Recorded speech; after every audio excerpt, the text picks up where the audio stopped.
life. And then it's like this really positive thing. Well, now there's some other complications that work around these decisions. I may really not be able to afford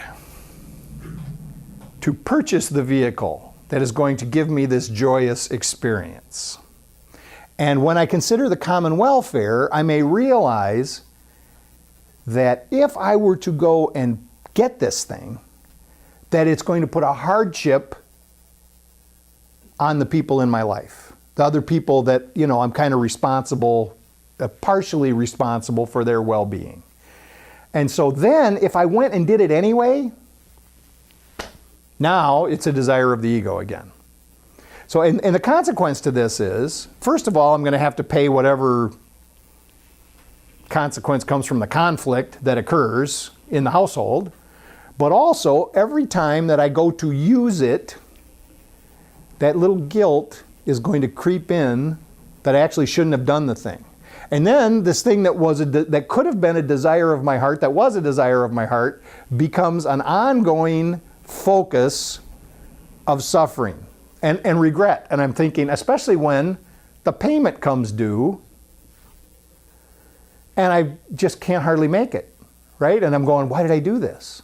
And so the thing that I loved then becomes, at least once a month, the thing that I hate, because I've got to make the payment. So decisions, I've got to make decisions on these things. So making a decision that's for the common welfare is not the first thing that comes to my mind. I need to understand that ego speaks first. The ego has a plan. The ego has a plan for how many times, for those of us who were out there using, how many times did we have a plan for how we were going to fix the financial situation that we were about to enter into, had a great plan. Tomorrow I'm going to do this and that and the other thing, and it's all going to be okay, and we go down and sell the food stamps to Nobles. I don't know, that was a long time ago for me, but okay. I don't know if they still do that, right? And we got a plan how it's going to be fixed, and then the next day, somehow I forgot the plan. I had it in my mind. I knew that this was all going to work out, but it didn't. Well, the ego has a plan for all these things. When it wants us to act, it has a plan. It presents itself very logically. This is going to be cool. Don't worry about it. We're going to be all right. But if we get quiet for a moment, we have this inner guide that will give us a better answer.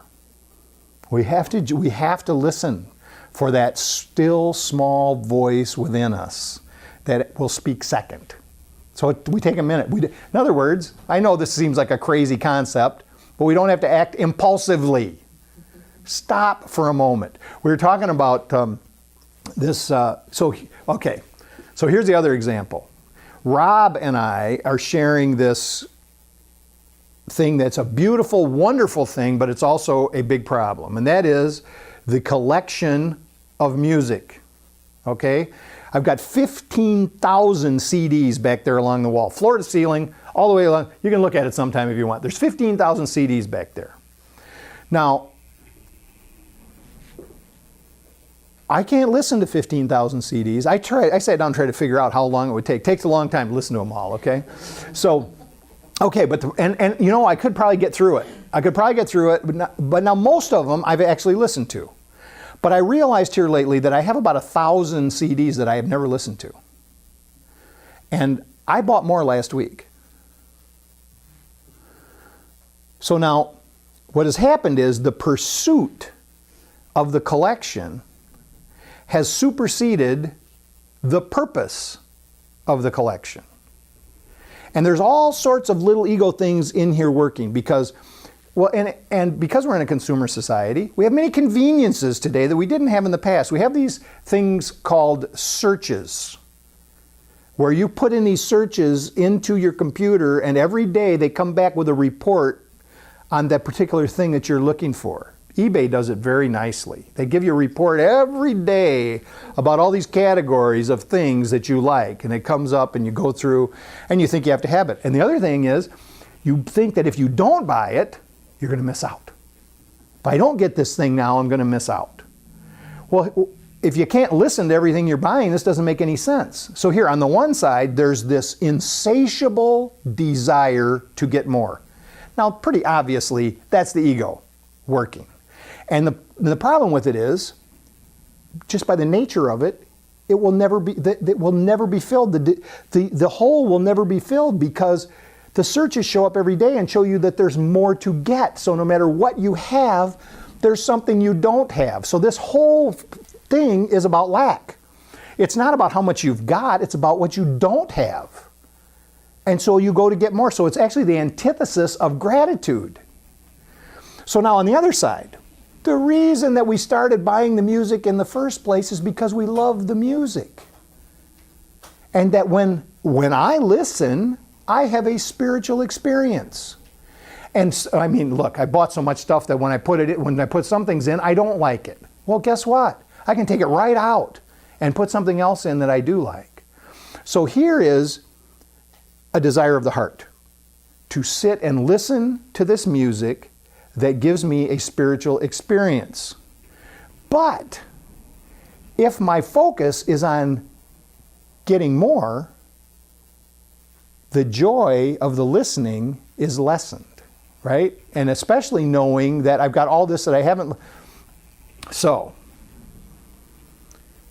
this very simple thing. Don't act impulsively. So when it comes up, when the search shows me something, the best idea, shut the searches off. This stuff you'll still know about it. Shut the search. But before I make a purchase, I'm going to stop. I'm going to give some time in between. And what I've decided is I'm not going to make that purchase for at least a day. I'm going to, you know how many times I've bought something that I already have? I mean, that alone. It comes out in a different package. I go, oh, I don't have that. Let me get that. So now here's another area. This kind of thing, I think hobbies are terrific. As long as if the idea is what the angels told Gary Renard. If you don't know that reference, you'll know it soon enough. They said, you can have whatever you want as long as it's not that important. His deal was he wanted to live in Hawaii, and he thought that was self-centered to live in Hawaii. He thought he was a terrible person because he really wanted to live in Hawaii. And they said to him, Gary, you can live in Hawaii as long as it's not that important to you. And what they meant by not that important meant, they said, as long as you don't put it before God. In other words, as long as it's not an idol. As long as you don't put it before life. As long as you don't put it before the common welfare of your family. You can have whatever you want. Just get in order. Get things in order. Get the first things first, right? So yes. So we are free to do and to be whatever it is that is ours to do and be. Now, here comes the second part. The second part is, so is everybody else. So we have to allow other people to have their autonomy. We've got to stop thinking about a need to control our romantic partner's behavior, to control what they do, to control even our friends. Now, I'm just going to put a couple examples out here. I like to ride my bicycle. My wife does not. She does not like to ride bicycles. So now, being autonomous, she gets to decide not to ride bicycles. I get to decide to ride bicycles. Those two things should not be in conflict. It should be okay with me that she doesn't want to ride a bicycle. For a long time it wasn't. But also, it should be okay with her that I ride a bicycle. She shouldn't have a problem when I go out to ride the bicycle. That's how the principle works. I get to do what I want to do, she gets to do what she wants to do. As long as, as I said in the meeting, what I say, I don't go ride the bicycle on our anniversary, unless it's early before she gets up, right? I don't go ride the bicycle when we're supposed to go to a birthday party for somebody. I don't go ride the bicycle when there's some other commitment that needs to be met. So then my wife has things that she likes to do that I don't like to do. So I get to let her do the things that she wants to do without me getting upset. Guess what? There's a whole bunch of people who like to fish. There's a whole bunch of people who like to fish. Their spouses do not like to fish. And these folks that like to fish, a lot of times they like to go fishing with their buddies. And they go fishing or hunting or whatever activity it is with their buddies. And it causes a tremendous problem in the relationship. because their spouse gets upset about them leaving. It is the third biggest thing that I find in counseling, is that people are upset about what their spouse does for fun. They're upset because they leave them. They're upset. The bottom line is most of the time they're upset because there's a jealousy that now their loved one is off sharing something with somebody else. Happens in marriages, happens in relationships all the time.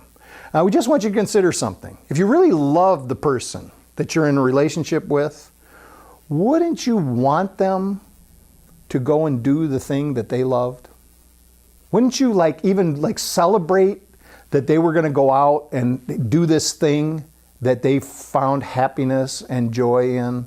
And of course, when you're on the other side, when you're saying, yes, it's my activity, my wife should be really happy for me to go out and be happy, it's great. It's no problem. There's no problem thinking about that. But on the other hand, if there's something that my wife wants to do that makes her happy, it's just a little bit harder for me to get behind. When I'm thinking out of ego, I don't get behind it at all.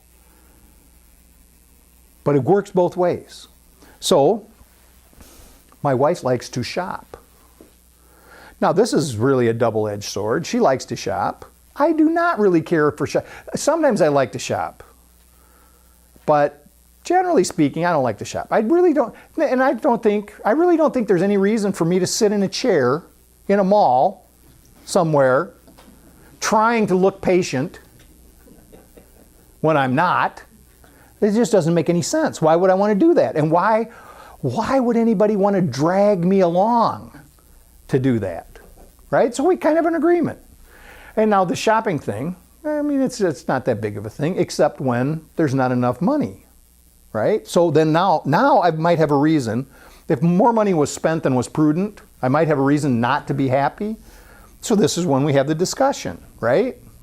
Doesn't do any good.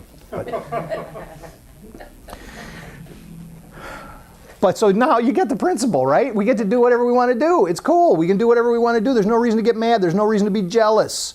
Let your loved one do what they want. And you know what? I got to tell you, this is in romantic relationships, it's a big thing. In marriages, it's a big thing. But people do the same thing with their friends. When you find out that your friend is off having fun with other friends, somehow it's easy to feel left out. We get a little jealous. We don't want them to go with their, not consciously. When we start to really think about it consciously and realize what's going on, many times it doesn't even register with us consciously. We just know we're mad at them. We just know we were upset with them. We got there's a little resentment going on. I mean, they've gone off with somebody else. And this is the nature of special relationships. Because special relationship is defined as this: I am going to do things for you and I expect you to do things for me. And you can plug in any kind of relationship you have. If you're looking at them carefully, a lot of times they go into that area. You do for me, I do for you. And I'm, of course, back in my mind, I'm thinking I'm going to try to do less. Or if I try to do more, I do more for an ulterior motive. This is a special relationship. What I want to get to in all of my relationships is release all of those expectations. Let all of those expectations go. I want to treat everyone the same. Yes, I have a, you could say I have a different relationship with my wife. I have a different relationship with my kids. But what I'm saying is, in my heart, I want to feel the same unconditional love that I feel for them. I want to feel that for everybody. And you know what? When you say that to people, some people take that, that's a problem. Because we are taught that we are supposed to feel more strongly about family, that we are supposed to feel more strongly about our wife or our girlfriend or our boyfriend. But really, I want it to be like when I told you the Love the Baby story. When I took my granddaughter, when she was crying, and I held her close, and I did the things that I gave the love to her. And finally she stops crying and she's melting into me as I sit in the recliner. This sense of love and connection that I had for her, that's what I want to have for you. That's what I want to have for everybody. So when I say that I want to get rid of special relationships, I'm not saying that I want to love my family less. I'm saying that I want to love everybody else more. And this is the focus of this spiritual pursuit, because it's really about love. It's really about this unconditional love, the ability to be able to feel connected to everyone and to desire only good to come to everyone. And we practice in our little, we practice at most of us, we first time we even start thinking about it is, going to meetings, and we start to try to practice it there, but we practice it we try to practice it in our families and with those that we associate with, and we get better and better at it. So this autonomy means that I'm the one that decides how I'm going to extend that love. How I'm going to extend it. And all these activities that we like to do, we call them hobbies, the things that we use to fill our time, if we can do them feeling that extension of love, I mean that we are loving doing it, we're loving doing it, then it is a good pursuit. And we should continue to do it, and we can feel the joy in it. All of the things that we think we don't want to do, but we feel like we've got responsibilities for, and we've made these decisions like going to work and different, try to give love to it. Try to give love to it. All the family commitments that we got to go to this wedding, we got to go to this birthday party, we may not want to do it, but we know that for the common welfare it'd probably be a good idea, so we decide to do it. Give love to it. Give love to it. When we have to go to the funeral that we don't want to go to, there may be many reasons why we don't want to go to a funeral. We may feel the loss so deeply that we just hardly can't even go to the funeral to face what has happened. It may be that we don't want to get all emotional about what's going on there. Give love to it. Go to the funeral and find a way to give service. Give love. Decide for giving love. Decide against taking. Decide for giving. Think about what's good for everyone involved, knowing that you're included. We're all in this together. We're all in this together. So we find out the awakening that occurs in the 12th step, the spiritual awakening that we're talking about is waking up to the fact that there are other people in the room. Waking up to the fact that they are indeed important to us. Waking up to the fact that a life of service means a life of extending this unconditional love in everything that we do. And we're going to make mistakes every day, and it's not going to be perfect. I've been doing this for a long time. I make mistakes with it every day. The difference is, I understand now that I can say I made a mistake and repair the damage and go back to this approach of extending love. So you're free. You're free. You're free to do whatever you want. Go out there and free everybody else in your life to do likewise.